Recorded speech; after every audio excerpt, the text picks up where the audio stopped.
There was a time that you said you wouldn't let your kids do this before you actually had your kids.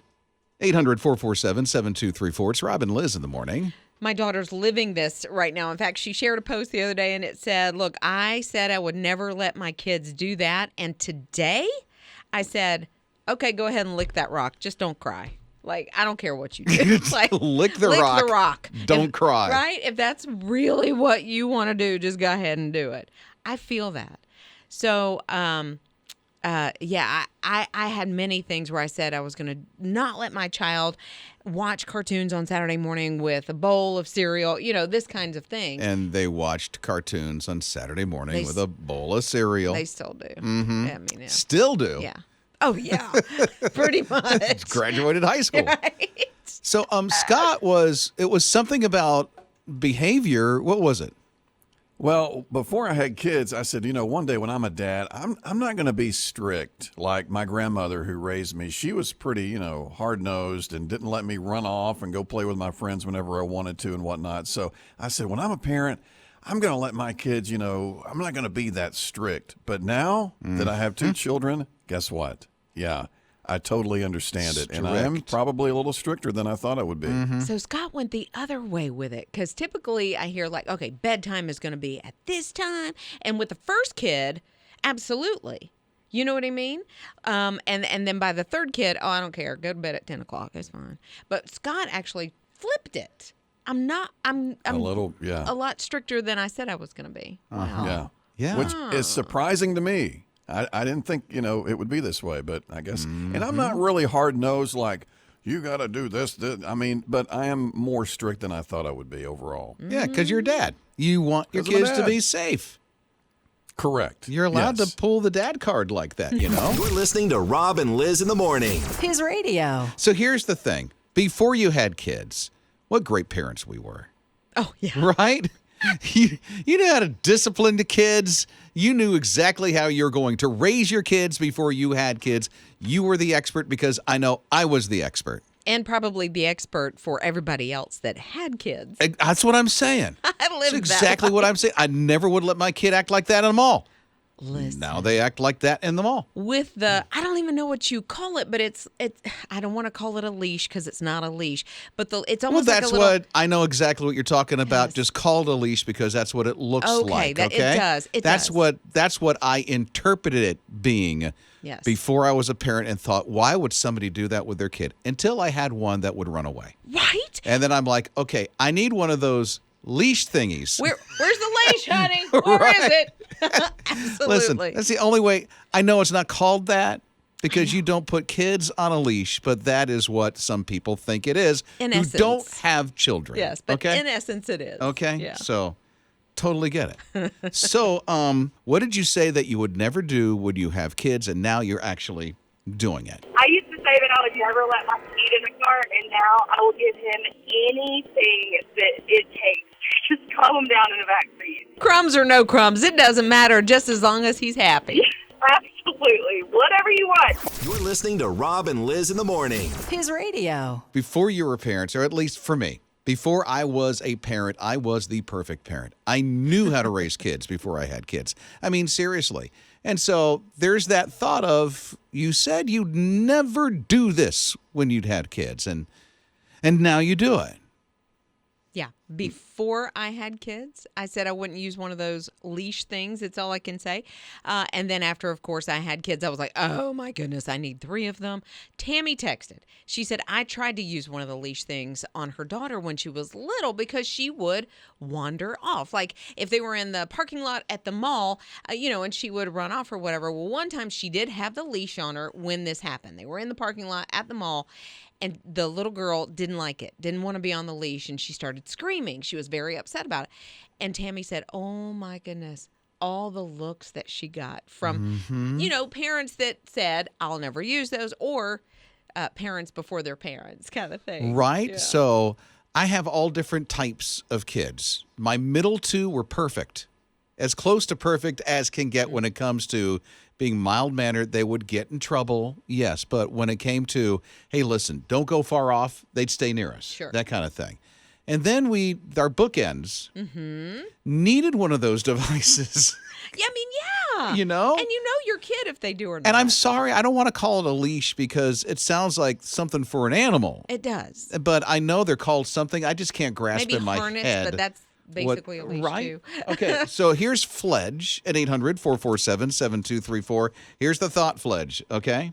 You said you wouldn't let your kids do this before you had kids. I wanted every single chocolate bar when I was young in the store, and my mom would never, ever get it. I'm like, you know what? I'm going to give my kids every single chocolate bar they ask for in the store, and guess what?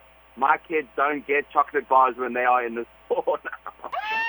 Absolutely, because they would want like 50 of them every time you'd go. I was so mad growing up, and I was the youngest of 3 boys. But I'll tell you what, when I had 2 boys, I just called my mom and apologized profusely. I said, I don't know how you did You're it. listening to Rob and Liz in the morning. His radio. I don't know if you've ever received, and it's possible you've had, something in the mail that wasn't yours. Maybe an Amazon package that wasn't yours, but wait till you hear about this one lady that received not 1, not 2, but hundreds of packages that do not belong to her. It's Rob and Lizz in the morning, his radio. Yeah, she's gotten hundreds of these packages that were meant for like the return center with Amazon. Somehow they're being sent to her house, and they started showing up like 10, 15 a day. She's like, okay, well, here's 10 or 15. She calls Amazon, and they have not been able to, in months, give her really a straight answer as to what to do with all the packages. Yeah, Rebecca says that's her name, and she's gotten these for 5 weeks straight. And it's not like 1 or 2 that show up.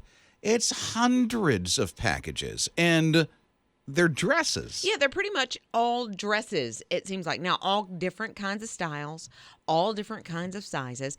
And so because she had so many and really no place to store them for an extended period of time while she waited on Amazon to get her an answer, she just started giving them away. And she said if somebody dropped by the house, she would be like, hey, do you want a dress? Look at that. Here's my takeaway. She has most of them still in the packaging. See, I'd be curious. You'd open every one of them, even though they're not yours, huh? I feel like I would look. I would want to look. And especially if I'm not getting any resolution. Like I feel like Rebecca has done her due diligence.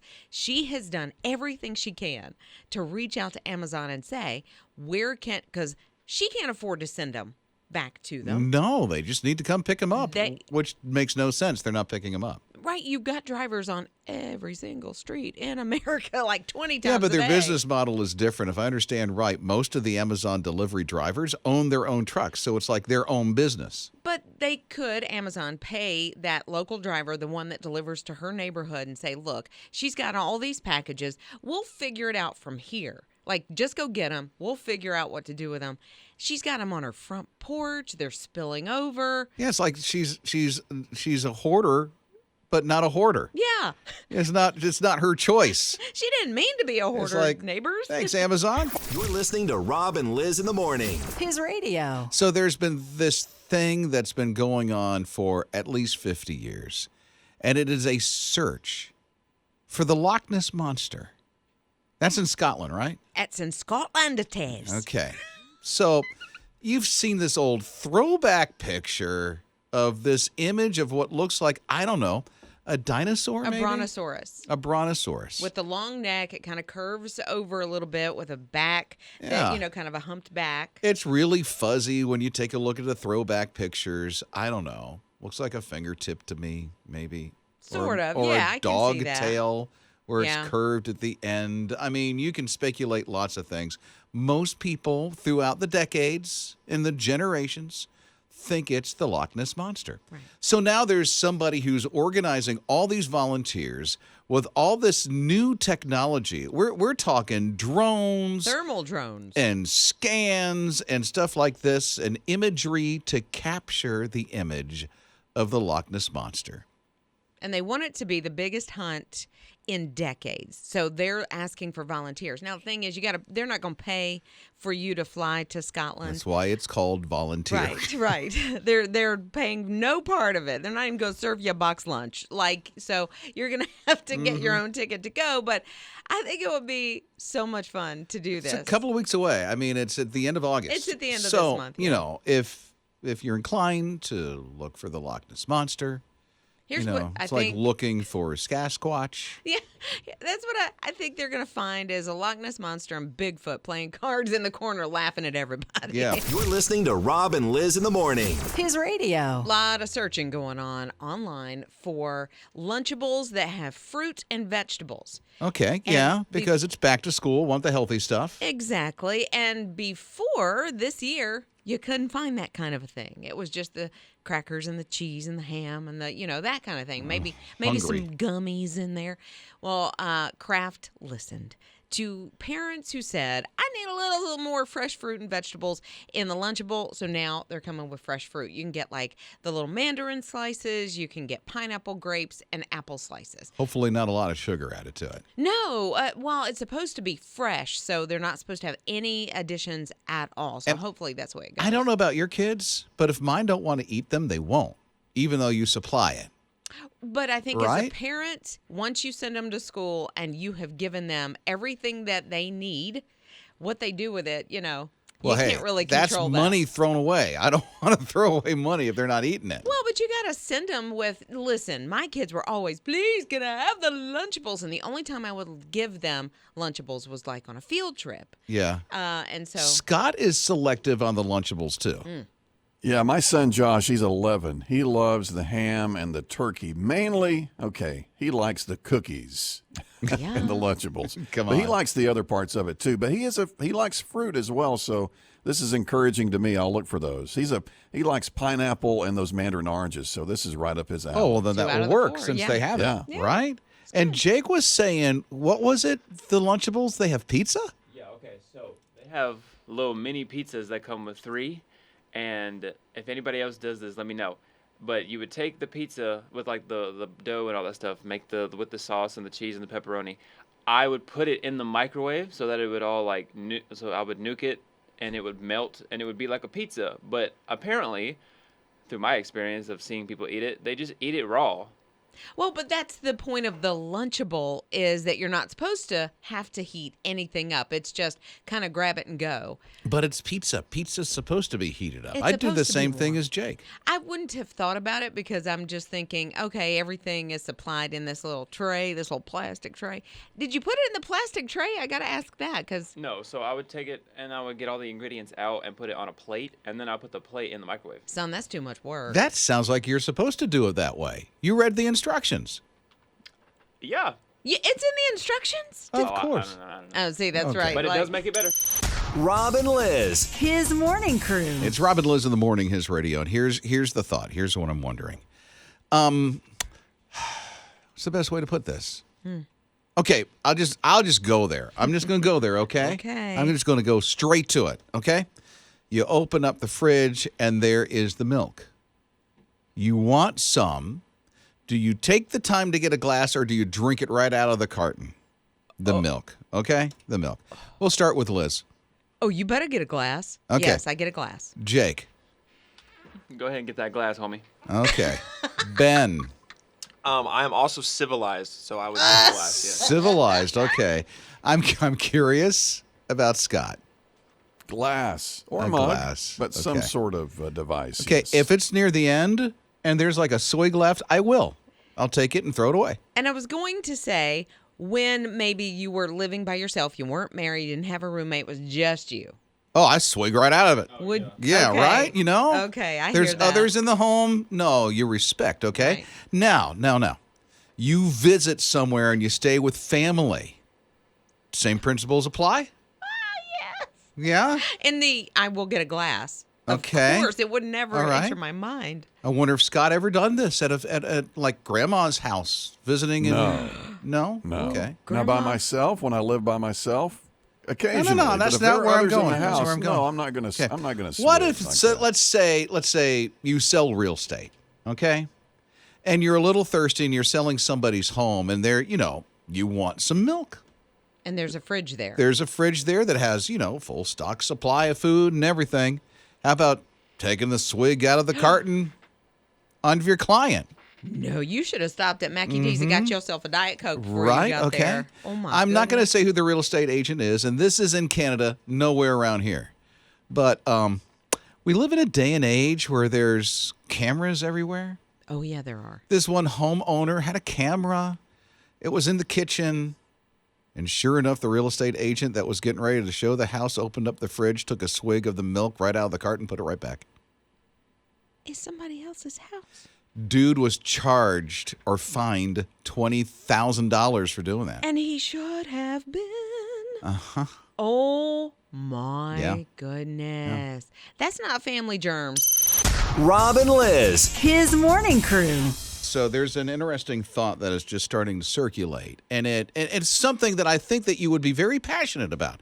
And the passion is this: do you double dip or not?